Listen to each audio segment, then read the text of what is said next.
Welcome to Universal Man. My name is Mark Weppett. I'm here to help you unleash your apex potential. And today I've got another coaching call that I've recorded with Vanguard member. And what we really covered was dealing with someone who cheated on you.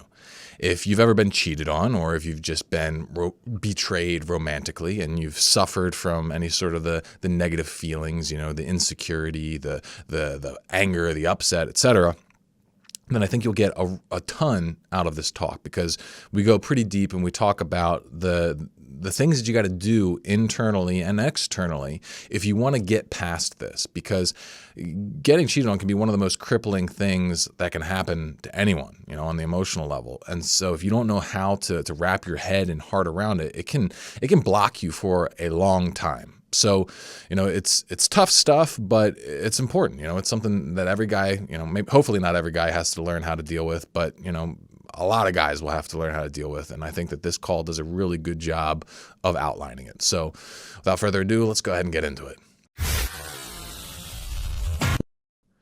All right, everybody, welcome back. We've got another coaching call here. Today we've got someone from the Vanguard.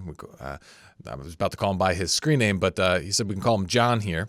And we're really grateful for him to join us today. So thank you so much for coming out and doing this. Yeah, thanks, Mark. I'm really happy to be here. I'm really glad that you're doing these coaching calls with everybody. Like, the Vanguard calls are super helpful. So to be able to do this extended thing, I just know this is going to be great. Awesome, man. Well, thank you so much. And so what exactly are we going to be getting into today? I wanted to talk a bit about a breakup that I'm going through. Well, I went through. My girlfriend cheated on me a few months ago, and it's been pretty difficult to get over. There are a lot of emotions that I've never really faced before. And so I just kind of want to go through those, see basically just how to get back up, because I've never been down for so long. Yeah. So, I mean, getting cheated on, outside of kind of I don't know, the extreme tragedies of losing someone or something like that. It's up there. It's definitely one of the more painful things you could possibly experience. Maybe arguably the most painful, just on a purely emotional level, just because it's such a deep form of betrayal, right? Yeah. Yeah. Yeah. I've definitely never felt anything like it. I thought I felt pain before, but this is just a totally different thing. And anybody who's gone through the same thing knows, and who hasn't, I think honestly can't know. Yeah. It feels like your insides get lit on fire and turned to ice at the same time. You can't focus. Yeah. You're just it's just everything sort of melts down. And in a way that kind of speaks to the power of forming I'm going to make an assumption here, of forming a sexual relationship with someone. Mm-hmm. Yeah. Right. And so I imagine you guys were, sexually active. Is that? For sure. Yeah. Yeah. And so that's the bond that then gets created. And then when that gets ripped apart, especially due to some kind of betrayal, then there's literally a physiological reaction that really kind of screws you up for a little while. No, yeah, you're right. It comes from all sides, and the primal feeling is it's very strong. Oh yeah, big time. And you said, so it's been about a month since this happened? This happened in November, and it kind of continued through December. There's some back and forth, and it ended for sure cut off before Christmas. So it's been a couple of months, I guess. Okay. And you're still struggling with it. And so what which is understandable. All right, there's nothing weird about that. I think the people who can really just get over that stuff super quickly, they're either already significantly damaged, or they might just be kidding themselves. I'm not sure. But in your case here, how has it been showing up in your life? Has it just been thoughts that hit you constantly? You feel like it's holding you back in any way, or what exactly, how are you experiencing the problem at this stage in the process of dealing with it? Yeah. So at first it was a little bit different than it is now. So it used to be just all day, all night. I couldn't really sleep. I couldn't do anything really at all, except just think about just like conversations that we had, or continually like replaying like when I found out and stuff like that. Like, it was just like, it's just like high level 10, like emotion, just overwhelming everything. Like I can't really think. I just keep replaying things over and over and over. And now that used to be all the time. Now that will happen at like certain times throughout the day and every night. So Okay. it's like, now I can like kind of function like throughout the day, but like sometimes I'll just like start thinking about that I can't do anything else. Like, Right. Okay. yeah. So, it can be kind of paralyzing in some regard. Yeah. And then beyond that, it's just really unpleasant. Right. And so Mm-hmm. where would you like to be? So, say I had magic powers and I could snap my fingers and, make a very explicit change in you. Where would you like to end up on the other side of this conversation? Yeah, that shouldn't be a difficult question, but it is a difficult question because like one of the big things I'm struggling with this is I don't know really what I want, because I find myself wanting different things and feeling different things throughout the day. Like sometimes I'm just angry, and sometimes I'm like glad that it's over, and then sometimes I just like want her back, and then that makes me mad because I don't want to. Right. So I guess like what I would want is to have like one point of direction that I can focus on and move towards, because I feel I'm so scattered. Like I haven't been going anywhere because I'm just everywhere. Right. Yeah. Okay. So I think that's probably the place to start, is figuring out where exactly you want to end up. Mm. So here's my take on it, and you can tell me what you think. I'm not going to decide what the direction is for you, but this is just, where it seems to me. So the big problem that happens with infidelity is, I would say the root problem is that it's a severe attack on your dignity, in the sense that like that sort of action, what does it communicate to you about your worth? Yeah, it makes me feel that I feel that I'm worthless. Exactly. Right. Exactly. Yeah. And I know you follow my content and stuff. And so you realize like the importance I place upon dignity. It's kind of like the bedrock of all my work, where it's like, if you have to decide that you're good, right? You have to say you're good. Mm-hmm. And if you can do that, then that's where you draw your justification for sacrificing for your own benefit. That's where you get your discipline. That's where you get your motivation, all that kind of stuff. And so something like this, it attacks that dignity at your core, and it makes you feel like, oh no, you're actually not good. Like, look, you got cheated on, so you're a piece of shit. And so you're not really worth much effort.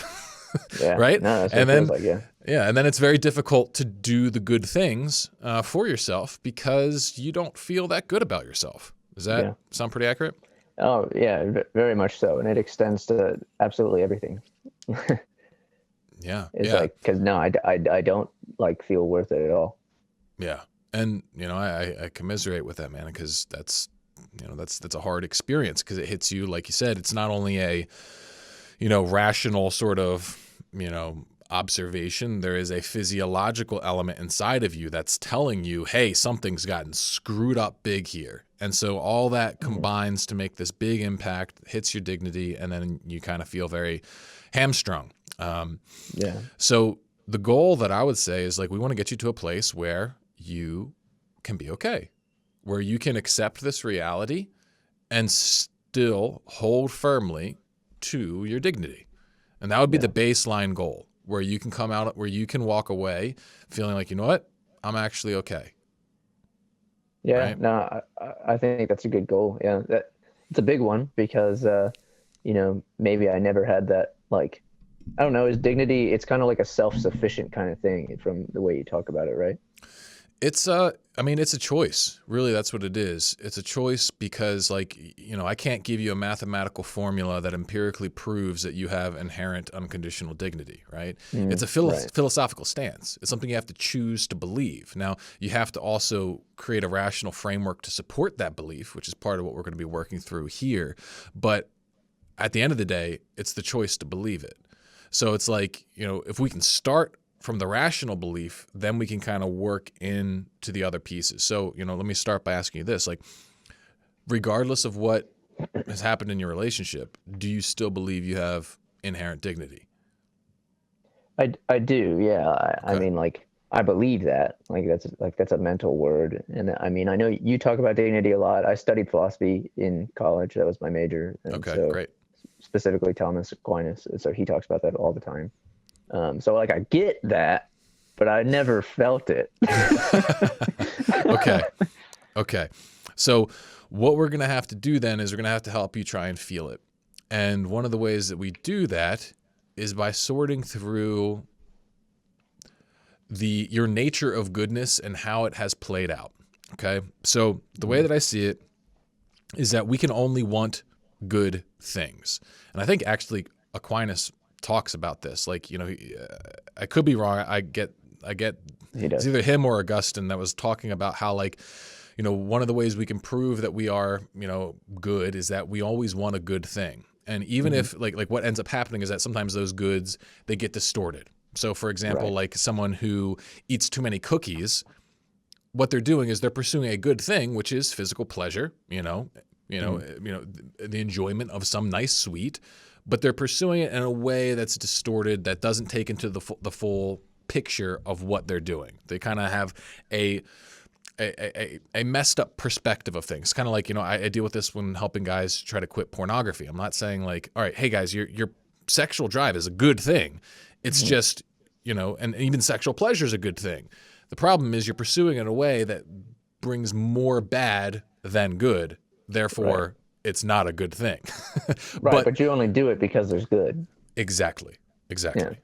So let's identify here, what are the good desires that you were holding around this whole relationship that got thwarted, that are making you feel upset? I think the biggest thing for me is that it was the first relationship I've ever really had. It was the longest one for sure, and the most, like, it was the deepest one as well. Yeah. So it was the first time that I'd ever, like, to be honest, like, let myself get close to someone. And so that intimacy and like safety and like the feeling of kind of like being understood is probably the most valuable. Right. And so then not only did that get torn away, it also, like, the infidelity kind of like questioned its existence at all. Yeah. Right. And so there is basically a desire to be known, right? To really be understood and valued. And then the person that you let in to know you on probably a deeper level than almost anyone else, they rejected Definitely. you. Yeah. Right. And so I can see why that would really cut extremely deeply. So what we got to look at here is that rational argument there, that, all right, because she knew me the best and she still treated me like this, then that means I'm not good enough. Is that true? No. Why not? Because like her actions, like the actions of one person or the opinions of one person, even if she doesn't think I'm good enough, doesn't actually have any bearing on, like, objectively whether I am or not, or if subjectively someone else would think I am or not. Right. And so what we have to do is we have to come up with a perspective on, what does her actions actually say? What do they actually say? And what do they say about you, if anything? So what do you think about that? What do you think her, like, this situation actually says, if we're going to really flesh it out in detail? Yeah. So at first I thought, for like quite some time, like I kept thinking about how her actions said that I wasn't doing enough or being good enough, that Yeah. I saw her action as a result of some sort of lack, which was my responsibility to fill. Yeah. So it felt like a failure. Yeah.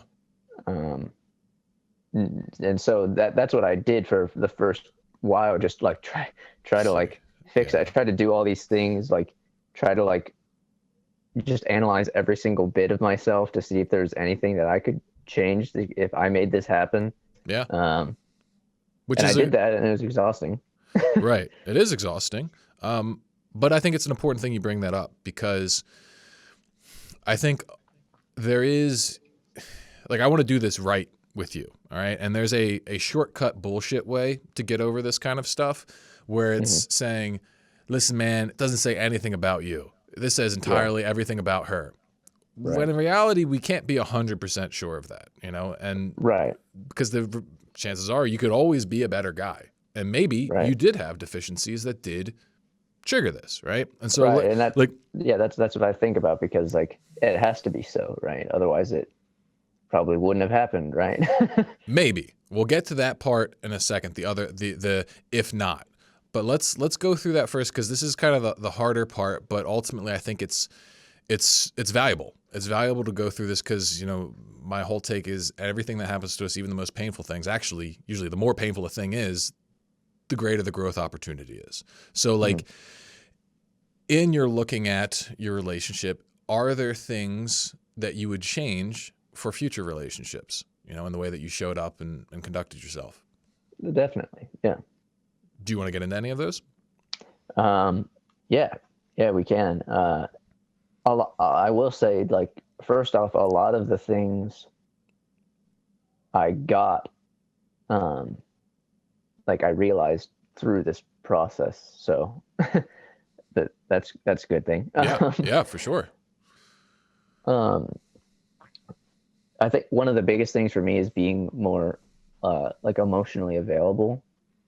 That's a big problem I have when I get close to people, is that I have a really hard time, like, keeping that connection, and like keeping kind of like just keeping like the love flowing. You know, I tend to get like cold or distant Yeah. the closer someone gets to me, and I don't know why. It makes me angry too that happens, but I know that was like a huge issue.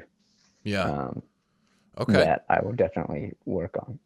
Okay. Well, that's a really good, you know, observation in yourself. You know, it should be the opposite, right? The closer someone gets to you, the more connected you should become, right? And so, Right. what do you think is going on there when people get close to you, and you tend to actually become more cold? What do you think is going on? I think I get scared, and I don't know how to do it because I've never done it. And like my family and my childhood, like there was like none of that, no emotional connection at all. Yeah.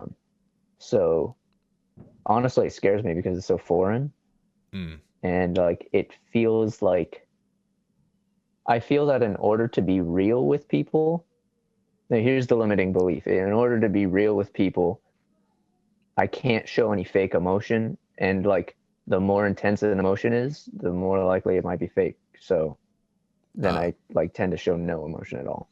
Okay. Okay. I got you. So, like,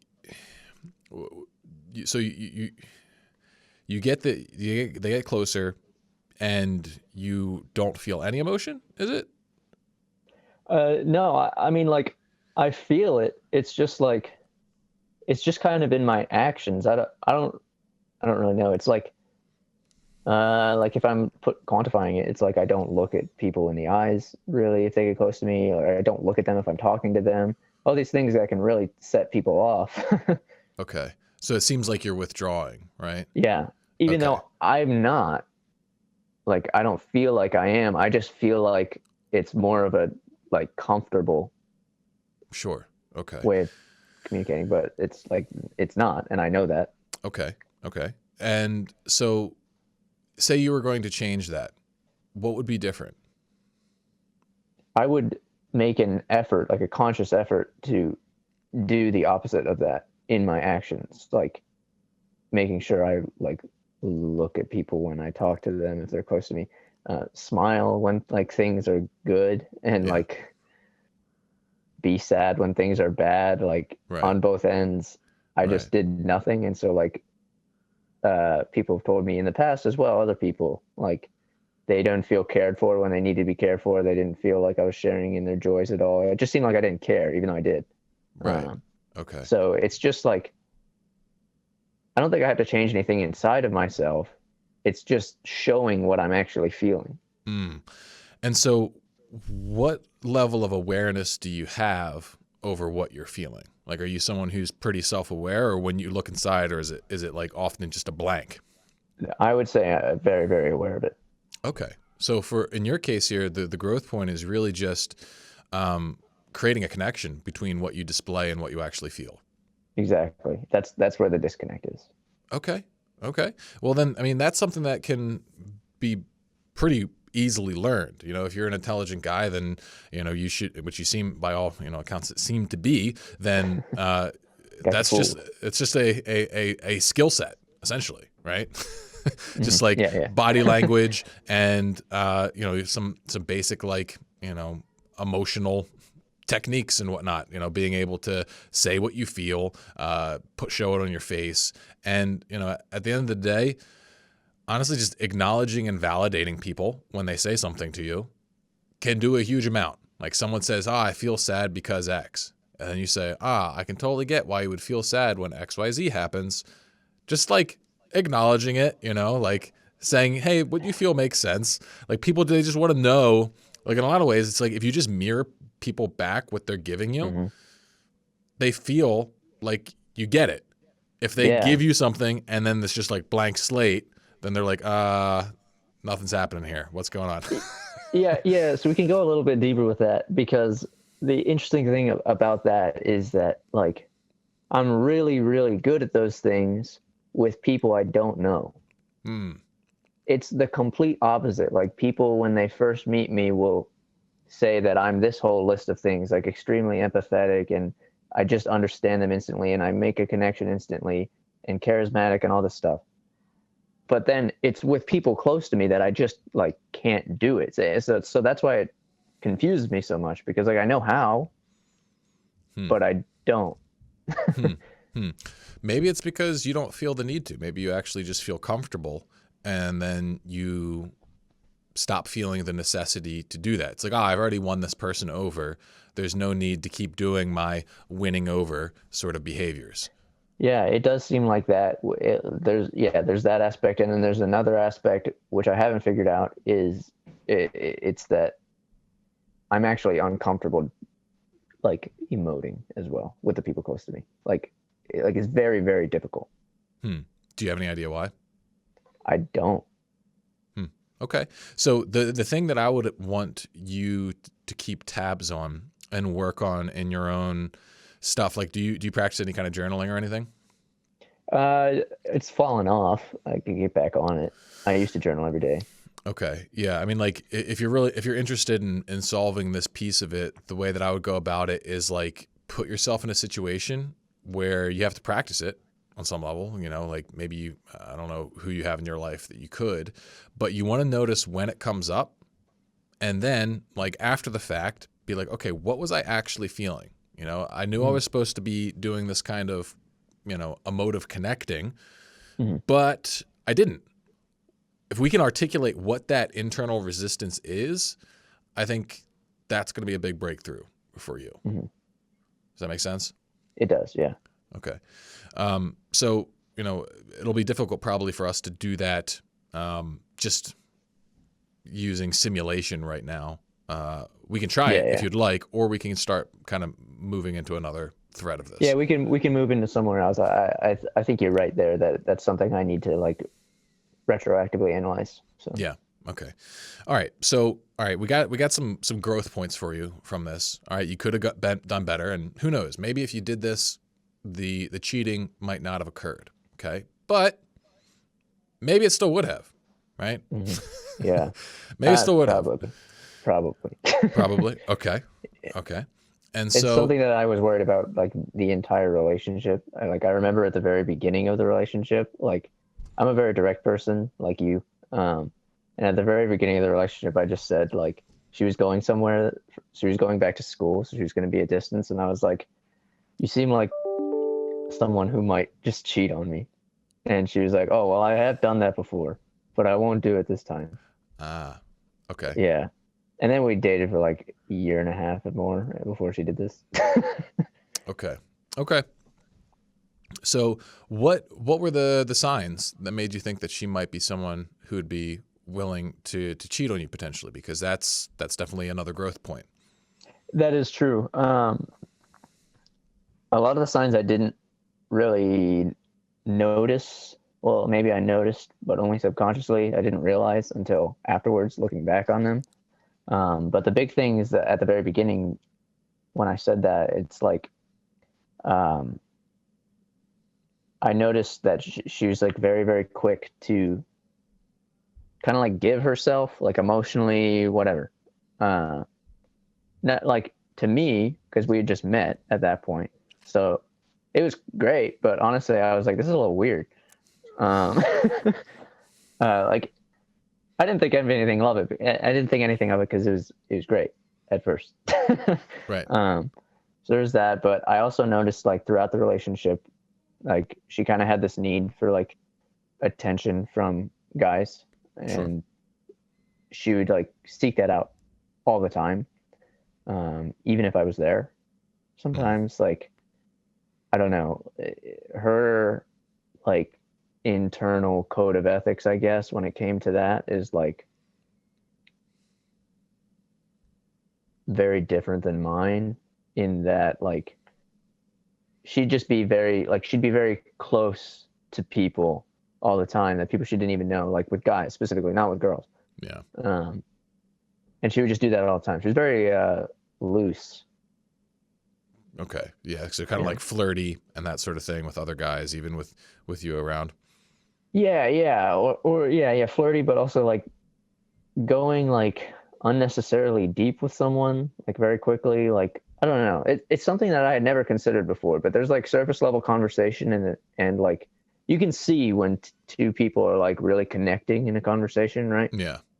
And I never thought about this before, but I noticed like she would deeply connect with people when it was completely inappropriate to do so. Gotcha. And so, I mean, yeah, that's something that people run into where they, this is kind of like more of the love addiction side of things. I'm not saying she's a love addict, but people can definitely get addicted to that I would. high of like deep connection with another person. They kind of lay it all out there super quickly. And ultimately, what do you think they're looking for when people do that kind of thing? Validation, Yeah. I would Yeah. say. Yeah, I mean, yeah, you don't know her, so you can't say that she has like a love addiction, but I mean, I would say that. Okay. Okay. So, that dynamic, it can occur on a spectrum of intensity, right?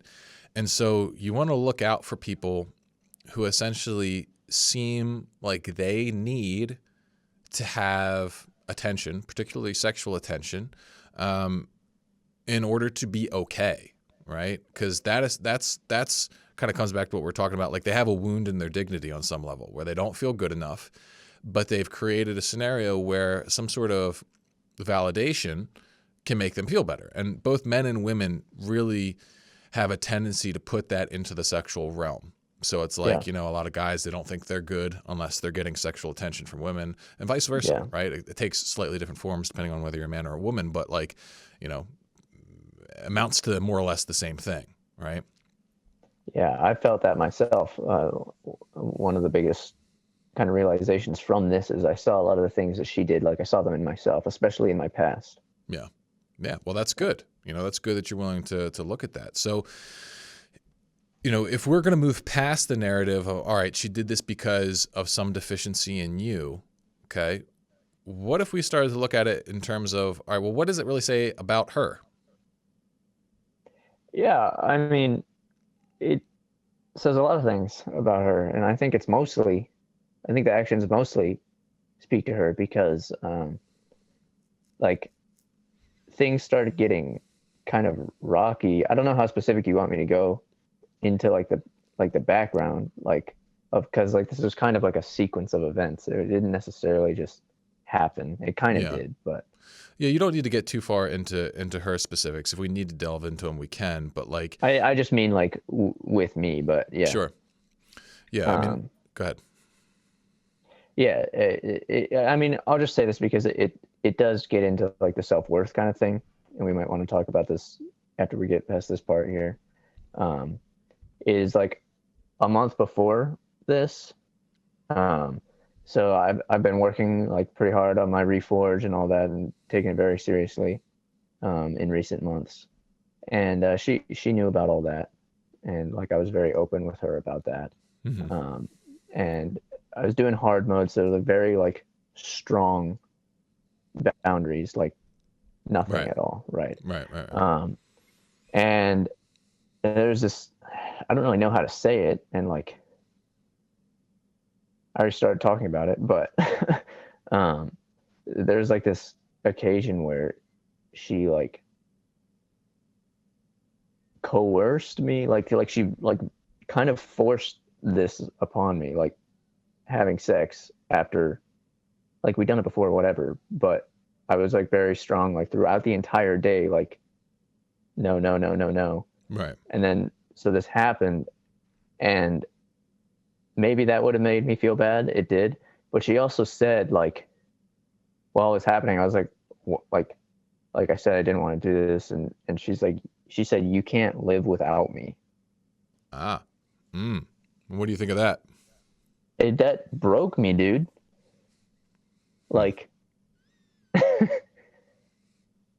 Why?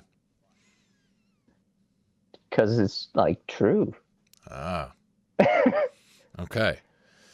So, this kind of, the way I see it is like how most relationships are, I think today. They form with, we call them like complementary wound sets, where both sides feel insecure in themselves. And so they kind of vampirically latch onto each other and use each other. While she was saying, you can't be okay without me, I think at the same time, through her persistence, she was showing that like she couldn't be okay without that validation from you as well. Yeah. Right.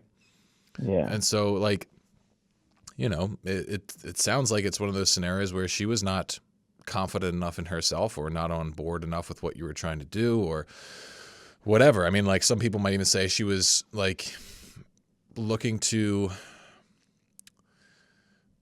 well, that's another kind of thread in the conversation, but like, what do you think on that? Like the idea of complementary wounding that you guys might have had and shared? Yeah. I mean, I think that's probably accurate. Yeah. Yeah. On some level. Yeah, it was that like safety feeling that I talked about at the beginning. Right. And so, you're familiar with the idea of a reforge. Do you have my Reforge Man course? Is that what you're going through? Yeah. So it's like, the whole thing, yeah.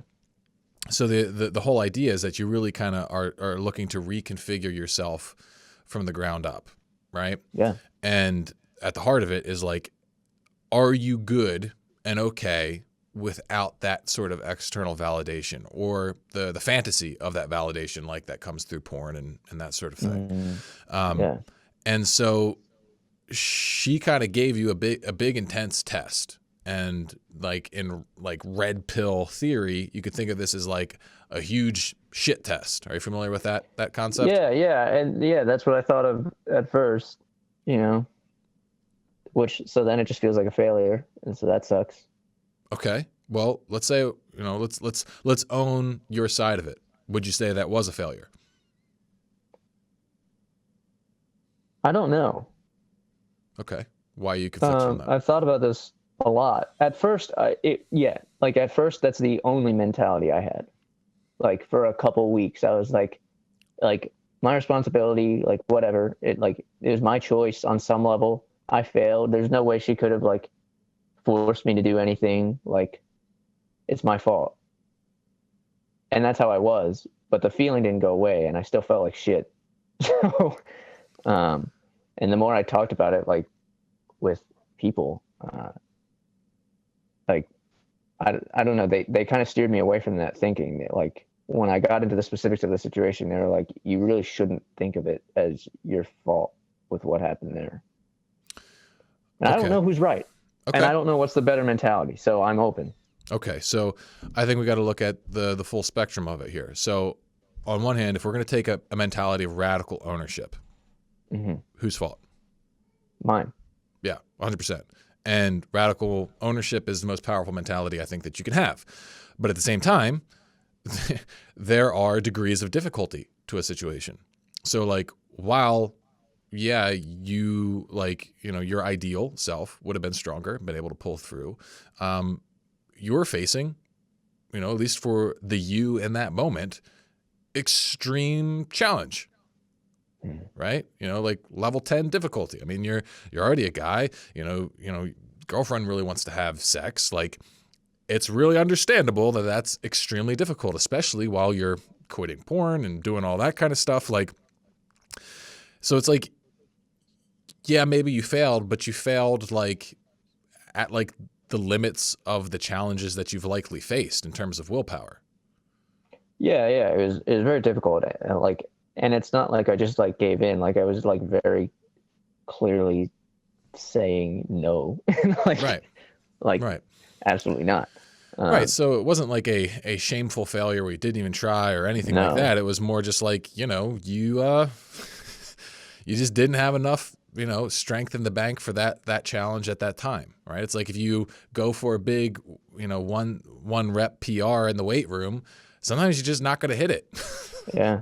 Yeah. I mean, dude, it wasn't just that though. Like, it wasn't just like giving in to the wanting of it. I don't think that was actually part of it at all. Like, the only reason I like ended up kind of conceding was just because, like, I don't know. It was so confusing. Like, I care about her. Right. I care about her. Right. And so here's where, we can start getting into what maybe it says about her.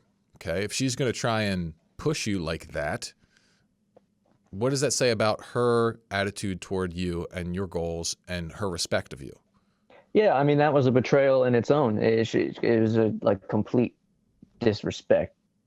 It's complete disrespect. She didn't respect not only what I said, but also fully understanding the why behind it. Right. As well. Right. So she didn't respect or help me grow or do anything like for my best interest. So like it was not an act of love at all. It was the opposite of that. Right. And, some people might say, oh, it's the woman's role to test her man and that sort of thing. And I would agree. Yeah, fine. And so it's like, all right, I think probably the best move is to take as much ownership of it as possible to the point where it's like, listen, I'm going to stay true to my goals no matter what, while also accepting that, all right, it was really hard. Yeah. and you can be, the question here is, can you be compassionate toward yourself in your shortcomings in the relationship? Both in terms of the emotional disconnect as well as the inability to 100% model your morals and values. Can you forgive yourself for that? Yes. Yeah. Okay. I can. And I think I already have for those things. Good. Now what we got to get into is, can you forgive her? Because here's the part where it gets to be the most difficult, is like, you have to be able to tell the story truthfully. She did X, and that's okay. All right? Because like the person who's been cheated on, the story that they tell in their head is, she did X, and that's not okay. And then your emotions match that, and then you feel trapped and you feel, beat up, you feel like a piece of shit, like whatever, right?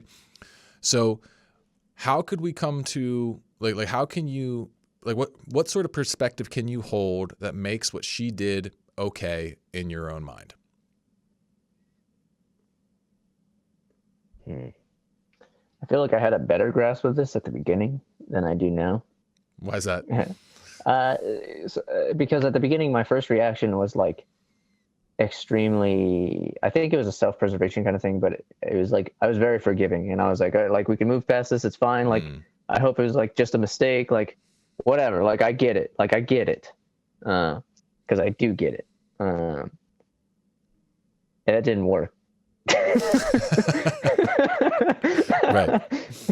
And so it made myself feel even more worthless and like pathetic, honestly. Because like, I wish I had just been angry from the get-go, but I wasn't. I was very kind about it, and like, I regret that. So now,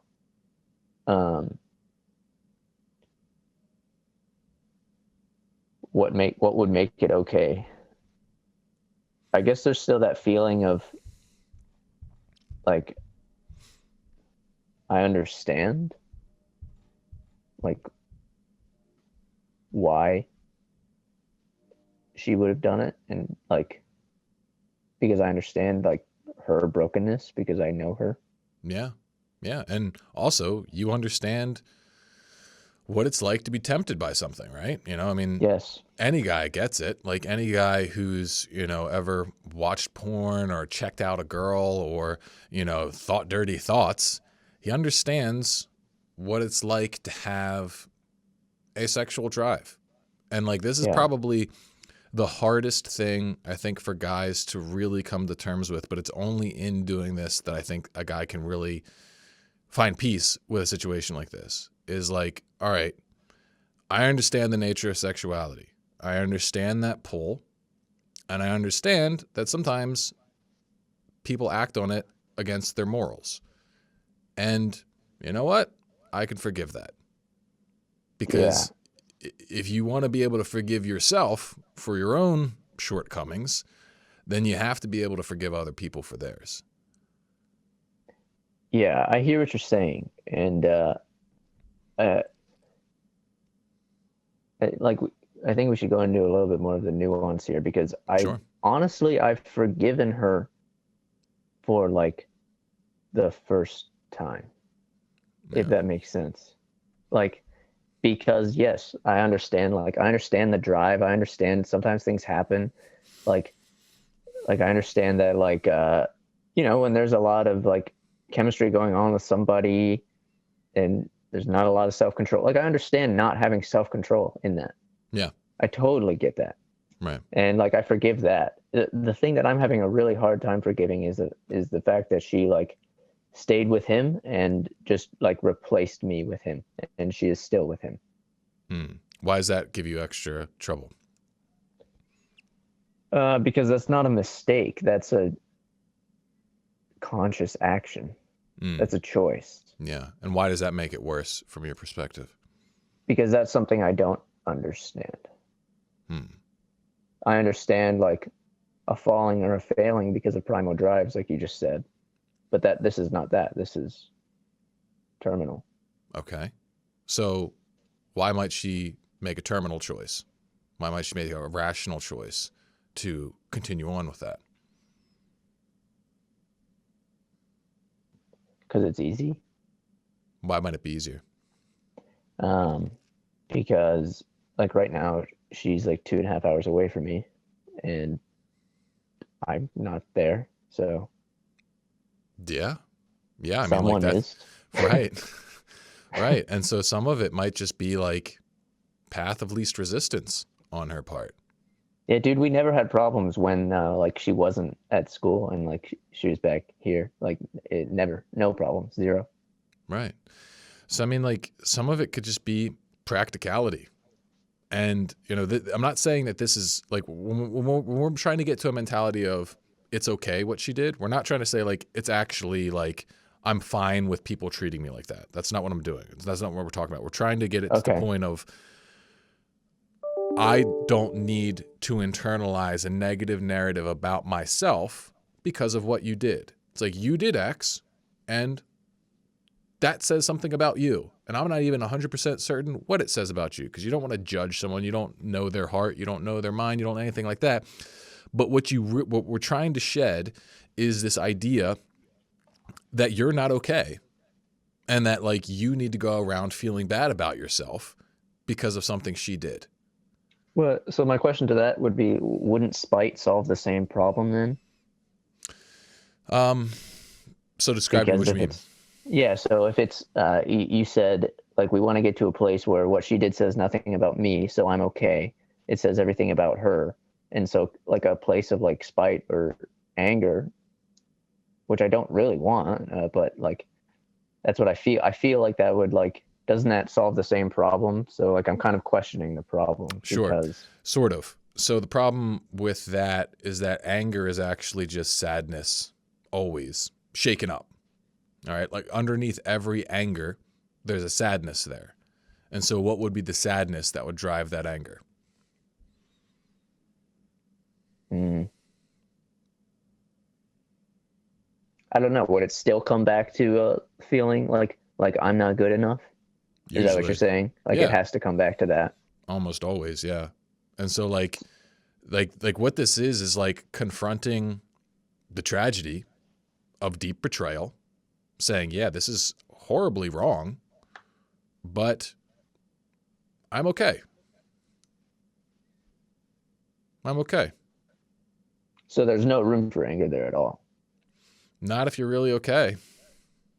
Even like at the injustice. I mean, so where in the timeline are we with it, right? Like if you want to get to the point of completely being over it, then there can't be, by definition, for you to be completely over it means that there's no more anger anymore, right? Okay. Yeah, And I I'm think, just pushing because this is kind of yeah, how my mind pushes when I'm thinking about this myself. no, right, yeah. And so here's where we get into the actual like mechanics of it. It's a lot of it's like the cut method. So it's like diving into that black hole and being present with yourself. So it's like we have to undo the wound on like what's what to describe it, like a psycho-emotional level. Okay, like this wound actually exists physically in your system because you can find that black hole and you can feel it, right? Yeah, totally. Okay. And so the only way that we can remove that big black hole is if you step into it and you're present with yourself. Because by being present with yourself in that pain, by being, leader, friend, compassionate, forgiving, all that kind of stuff to yourself, by being just sitting in it, relaxing in it, loving yourself in it, that's how you prove that you are worth it. Because that's the only way our emotional mind, our primal self really understands love is in tandem with pain. So by you being present in your pain, you're proving to yourself that you are, in fact, worthy. And so you look at this and you compare it to the way that most people handle these kinds of rejections. What do? Escape. 100%. Like they say, oh, I feel not good enough. And then they do everything they possibly can to get as far away from that black hole feeling as they can. They drown themselves in alcohol. Maybe they throw themselves into work. Maybe they just throw themselves immediately into another relationship or porn or video games or whatever it is. They try and get all those things. Oh, yeah. Oh, yeah. I get it. But what is that saying then? What is that saying to that black hole? I mean, I know the answer is the same answer as all the other ones. It's like, it's not worth it. Like, it's not worth recognizing. Like, I'm not worth loving myself through that. Exactly.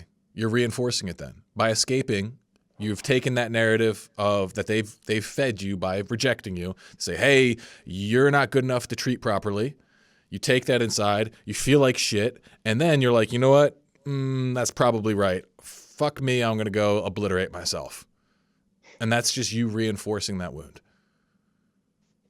Okay, so like if I do that, then does that take care, or how would we take care of like the other side of the black hole? Like the one side of the black hole is like, I don't feel good enough. My worth feels attacked from this. The other side of the black hole is like a feeling of lack, like I want her, like I need her, like nothing else is satisfying. I'm sure it's related. So sure. Yeah. I mean, like I would say that's still pretty much the same thing. So it's like the question though is how do you actually confront that part? How do you actually deal with it? So for example, if you were actually okay, like if you mentally accept that your dignity is invincible and that nothing can take it away, no matter how poorly you're treated, whatever, what would be the most dignified sort of action that you can take in your life right now? Specifically things maybe that you're not doing currently. I don't know how to answer that actually. Well, then that's, I think, what we got to find. So let's say what's a dignified action? something that honors your dignity, something that basically, like, say you believe that you're really good and you deserve really good things and you're going to give yourself the gift of the best life you possibly could. How would you be living? I guess it's just like things I could do like for myself, like working out and stuff like that, which I've been doing. I don't know, like. So let me give you an example here. So like, Yeah, please. So you got to figure out what have you lost in this transaction, okay? In this, in this breakup.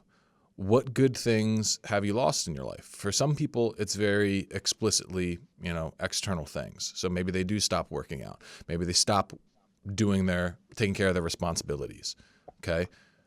Obviously, start doing those. And when it comes to those critical moments of whether you're going to do them or not, the black hole is going to come up. And it's like, oh, what's the point? Remember you got dumped. Who cares if you do this stuff? Who cares if you go to the gym? It's not going to matter anyway. What would it look like if you valued yourself in those moments instead of just giving into the black hole? Then I would just do the thing. Yeah, and it wouldn't be comfortable. You'd have to go through the black hole. You'd have to be present with yourself enough to override it. I feel like I've been doing the things just like, I mean, I don't feel that I've been present in the black hole really, but I've still, like, I've had no issue with that, really. Good. So then your situation's more than an internal one. Yeah, because I'm on top of my work. I'm on top of my health. Like, I haven't lost any. If anything, I've gotten better because of this. Okay, good. So then it's on the internal level is where your solution here really lies. But it's vacuous. So I do those things because I feel like I'm a piece of shit. Okay. So that's a big shift then to focus on, right? Yeah. So what would it look like if you did it from a radiant place? I don't know. I've never done it. I have no idea, Mark. Well, is there any external place you think you would like to make that shift most specifically? I think the easiest place to practice it would be fitness because I already have that habit. Okay. And so what's the normal mentality for getting yourself to work out? Recently, honestly, it's been a chain of like, I feel like shit because I got dumped and cheated on. So I want to look like that didn't happen. Okay. Yeah. And is there any of that like, oh, well, and then I'm going to get real hot and then I'm going to get someone else who's going to like me and then I'm going to be able to shove it in her face kind of thing? Probably, yeah. Yeah. Yeah, okay. I'd say yeah. Okay. So, what's a radiant, mentality for justifying working out?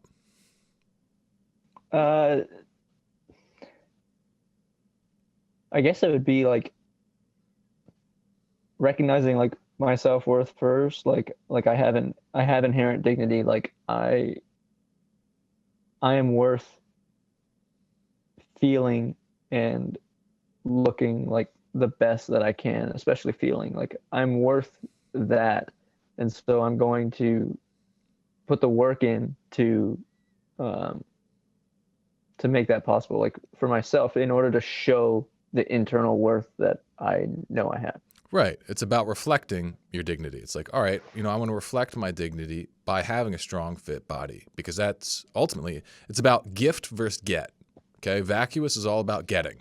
It's like, I need to get this body so that I can get this girl or get this attention or whatever. Okay. Because, the vacuous is like you're a black hole. You don't feel like you got enough. And so you got to like, just try and grab it all and gobble it up. Radiant perspective is like, you know what? I'm good. I'm really good. And since I'm so good, I'm going to give myself a gift here. And what would be a nice gift? Be it fucking ripped. I'd like that. Let's give myself a gift of that. Because you know what? I got the time. I got the energy. Why the hell not? It'd be wonderful. It'd be a wonderful thing. I like it, but it sounds like fake bullshit sometimes. Does it sound like it or does it just feel like it? Both. Why does it sound like bullshit? Okay, maybe it just feels like Right. So this is important. This is an important distinction because you've got a vacuous mentality that you got to challenge, or vacuous emotions that you got to challenge. Yeah. Right? And so you got to think the thoughts first, and then you can work through the emotions. And so it'd be about really just trying on the thought process. And when that part like comes up like, you're full of shit, that's not really what's going on, blah, blah, blah. How do you want to respond to that?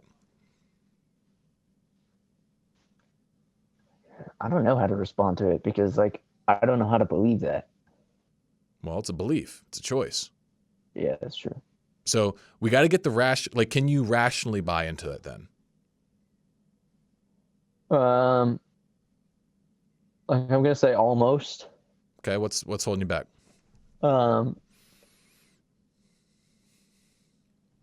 Like let me just think here. Like if I'm putting myself in the place of like going to the gym because I want to reflect, like I want to give myself a gift of.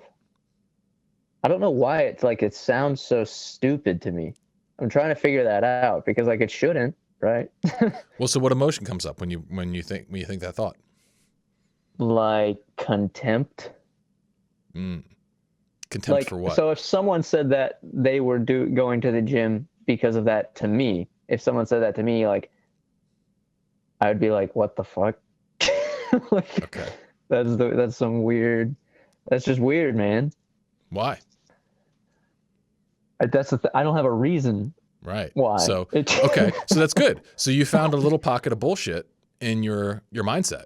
Really. That's what I'm seeing. I did, yeah. You found like a part that's kind of toxic, kind of, pessimistic, nihilistic, like, whatever you want to call it. Like it thinks that, the world, like it's kind of like that dark side, Sith Lord energy.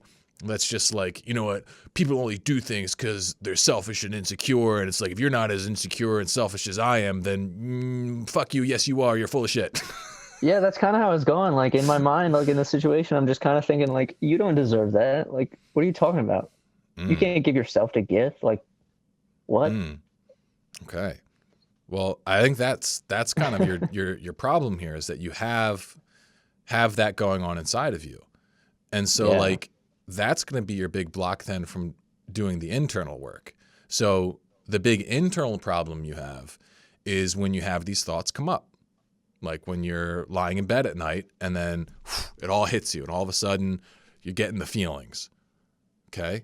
If you believe that like you don't deserve dignity in this, it's like, yeah, you screwed up. You're not good enough. And like, so did she, and she sucks. And like all that kind of stuff. There's no way out of that. There's no way out of that. All you can hope for is like scar tissue and eventually like being able to bury it.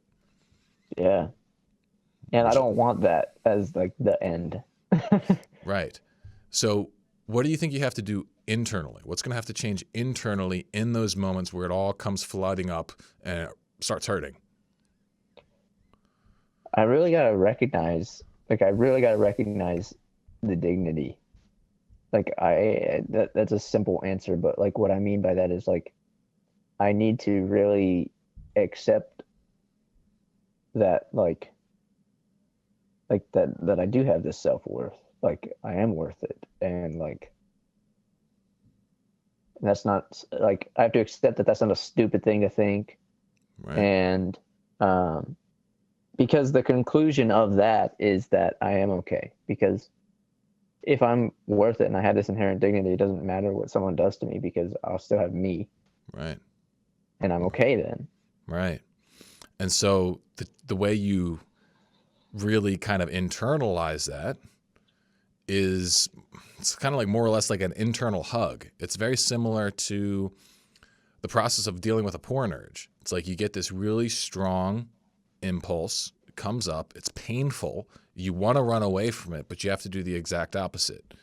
You got to dive right into the heart of it, relax into it. It's kind of like giving yourself an inner hug, being like, hey man, let it all out. I'm here. I'll listen to you.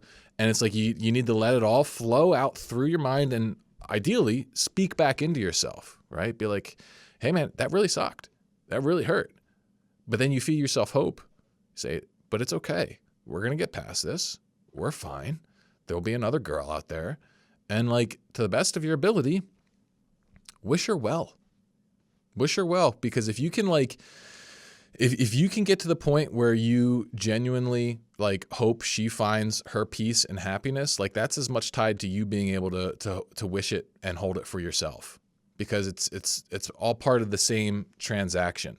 Because until you get to the peace with her, you're not going to be able to get to peace with yourself. And this is not saying that cheating is okay, and it's not inviting cheating into yourself. It's just saying that, like, you know, your dignity is invincible, that it can't be brought down by something like this. And by getting in there and getting into that black hole and staying strong and giving yourself love and giving yourself presence, you prove it to yourself. Because by you simply being present, you are proving that you're worth it. And you do that enough, eventually your emotional mind learns that. And I think mechanically what happens is that, like, your brain is just like, it's like, okay, you know, we don't need to keep touching that. We don't need to keep creating that pain, because it's like our emotional mind, it doesn't change without some kind of intense pain or pleasure.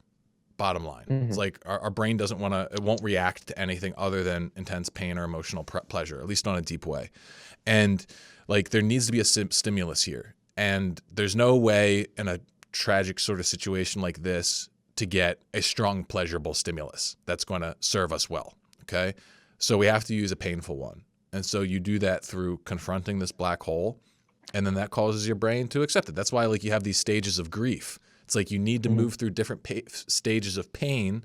And if you confront each stage forthrightly, it triggers another shift in the chemistry, which then produces another, you know, angle till eventually the whole thing is processed. And so it's being willing to stay with yourself long enough for your heart to go on that journey of healing, and it will. Got it. Yeah, that makes sense. It makes sense. It's hard to forgive. It's hard to forgive something like that, though, because it seems like I would be saying that it's okay. You know, it's hard to forgive, especially when someone like doesn't have regret for what they did either. Right. And so the forgiveness it's not really for them. It's for you. Because otherwise, if you don't forgive them, then you're going to walk through life basically at war with a reality that occurred, you know, an immutable fact. And that's how I feel right now. Yeah. Right. Fighting with reality is probably the most futile fight that anyone can wage. Yeah. So it's like, you got to find some way to come to acceptance with it. And so it's like, you get to decide what narrative you wrap around it. You can say, you know what, that's shit, and it's shit for forever. And guess what? It's going to feel like that. That's what you believe. And so you get to decide. You know, I would much rather be like, you know what? That's messed up. I'm never going to sign up for that again. I'm going to do everything I can to avoid that, but it's okay. I'm going to let it go. I learned from it. I grew from it. Hurt like hell, but it's not going to keep me down. Yeah, I feel like if I could do that, we're going to explore this more in the Vanguard in the coming weeks as well. But great. I feel like if I can do that, just to tie it back in, I feel like that would help with my connection to the people close to me too, because I feel like I don't connect with myself, if that makes sense. I don't allow anything like real in myself. I don't think I'm worth it. And so the closer people get to that, like to me, the more I'm like, all right, we're not doing this. Right. So I think that might help. I think it will definitely help. I think it will 100% help. Actually, you know, this is what I was thinking when we were first talking about, you know, having trouble connecting with other people. It's like, if you do get good at connecting with yourself, then it's going to become easier and easier to connect with other people, right? Like it's really kind of one and the same. Like, are you a Christian? Yeah, I am. Okay. Yeah.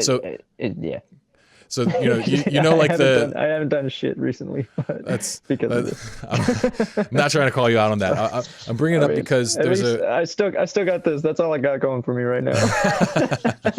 That's good. Otherwise, I'm a failure. No, that's fine. I just think that there's an interesting point about in Christianity. You know the idea of like the golden rule, like do unto others as you would have them do unto you. Yeah. I think it's actually somewhat misinterpreted. I think it's more of like, you will do unto others as you do to yourself. And it's always, I thought of this before. Yeah.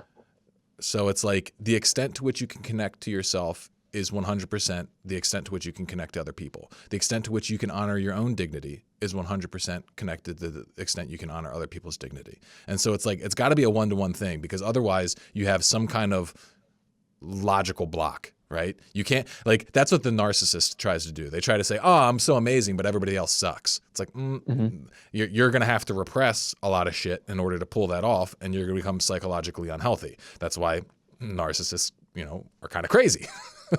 So it's like, whatever we want to do for you here, we have to extend to her. Otherwise, you're not really integrating the idea. Okay. Can I ask you a quick question just off of that? Because that just made me think, like, in your opinion, do you think, like, did narcissists grasp their dignity, or is it skewed? Because they think they're amazing. Is that good? I think they usually think they're amazing from a conditional sense, like a vacuous mentality. They tend to, because of this. I think it's like what they do is they build faulty perceptions of where they stand in the status hierarchy, and then repress the places where they show up as insufficient. And so they build like this lopsided perception of their self, where they're constantly pumping themselves up and bringing other people down. But like when we're talking about like inherent dignity, your status does not affect your dignity. That doesn't matter.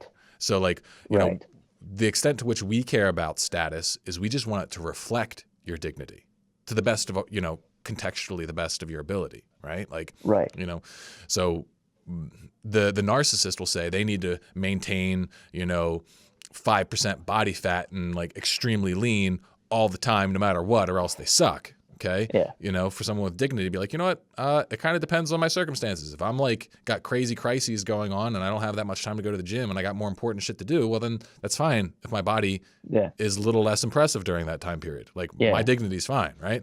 It's just, does that make sense? It does. Yeah. So, it just popped into my head. Okay. Yeah. No, good question. So I think we covered a lot of ground here. Is there anything else you wanted to hit on before we wrap things up? Honestly, we covered a lot. I have a question that is probably just the same answer, because every answer to all the questions has been dignity, which is good and bad. Right. Yeah. Like I'm answering in my head as I say it, but like, how do I get over the feeling of needing someone, like wanting, like someone, like I need to be okay by myself, right? Yes, but there's a nuance to that. Okay. It's like, it's okay to admit that you have a deep desire to connect with someone. Okay. And like, you can hold that as a strong and healthy appetite inside of yourself, but you don't want to live in a world where you have to have that satisfied in order to be okay. And so I think the best way that you can deal with that is shift out of an obtainment mentality to a journey mentality, where it's like you cherish that desire inside of yourself and you look at that as like a plot thread in a great story. And like, the story, in order for any story to be good, it's got to have conflict. It's got to have tension. It's got to have challenge. It's got to have setback. Otherwise, it's a boring ass story and it's not compelling and no one gives a shit about it. And so it's like, that's what you're at. You're at a part of that journey right now. And you got to be willing to stay with that thread, cherish it, value it, and ride it. And trust that there is more to it. As long as you stay with it, there will be more to that story. And the big thing you want to avoid is falling into that trap of thinking that like, there is no peace without that one until you find that person who can complete you, right? Like really what you're looking for in that is that you're looking for yourself. You're looking for your own affirmation. And I'm not saying you can be like perfectly fulfilled like that, because I think for some people it's like it's written like in their heart. It's like, you can argue it's written in their biology. It's like they're called to some kind of deeper relationship. It's a very deep primal, like, take it even just down to reproduction and whatnot. But even on the spiritual level, I think many people are wired for that. That's great. Yeah, embrace that. Yeah, own that. Like one of my biggest things is wanting a family. Like, well then, hell yeah. I know that about myself. Well then, own that. Own that. 100%. But it's like in the same way, it's like, I would say most people, they want to be financially secure, maybe even wealthy. Okay. That's a good desire. You know, we're talking about good, like, you know, we always want good things.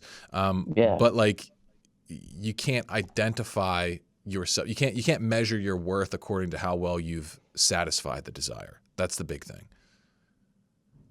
Okay. Yeah. I find, just related to that, like I find a lot of like the motivation. I'm answering my own questions again. I was gonna say, like, I find a lot of my motivation for doing things is for the sake of like then like getting someone. And Once that's again, not that's vacuous. entirely wrong. It's not entirely wrong. It's just got to come from the right place. Like, you're giving yourself the gift of putting yourself in a better position to find that someone. And that Yeah. should be good. Like, you should be approaching that as like, listen, I'm trying to find, like, I'm a good guy and I want to find someone to share my goodness with in a very unique way. Okay. Like, people who want to practice like a traditional, you know, marriage, family, that sort of thing. Like, that's one of the best gifts that they can give themselves, is by recognizing they're good and then finding someone else to share their goodness with, right? Like a real, like, we're Yeah. talking about the vampiric sort of relationship where you got two like wounded people kind of like using each other. A real healthy relationship is the opposite. It's purely additive. It's like, I'm sharing my goodness with you and then you're sharing your goodness with me, and no one's losing anything. We're just gaining. It's just purely additive. And that's what Yeah. you want to be aiming for. I've always like exempted myself from that. Like, felt like I could never get that because like I felt like I could never get to that place, like, ever. And then there Like, we go. I We're would back at always that. need. And that's where we're back at that mirroring of like, you know, how you relate Yeah. to yourself determines how you relate to other people. So I think, you know, get good in yourself, man. Become an unconditional supporter of yourself. Like, as long as like someone can knock you off track by rejecting, like if they can convince you to reject you, then, you know, you haven't found your dignity. It's like, I know that no matter how badly I screw up or how bad, you know, people reject me, whatever, I'm going to be on my own side, pulling for myself to the best that I can. And honestly, that's the most responsible thing that you can do, because, you know, at the end of the day, that's your number one responsibility, is to get yourself to be your best self. And so, you know, as long as you know, like, and you're going to prove it to yourself in this process. You're going to prove it to yourself that no one can knock you off course in the way that you value yourself. And even if you dip for a little bit, you come back stronger than ever. And so you just got to prove it at this point. And once you do that enough, eventually that internal security that's at the root of all this, you know, vacuous energy, it goes away, because you've gathered enough evidence to know, like, you know what, I'm on my own side and no one's going to take that from me. And you'll realize that your need for another person, it disappears, and it becomes purely a want. It becomes a good desire. It becomes, you know, like, I want to, like, man, I got this like locked down here. It's like, man, I got so much goodness to share. I need someone else to share it with.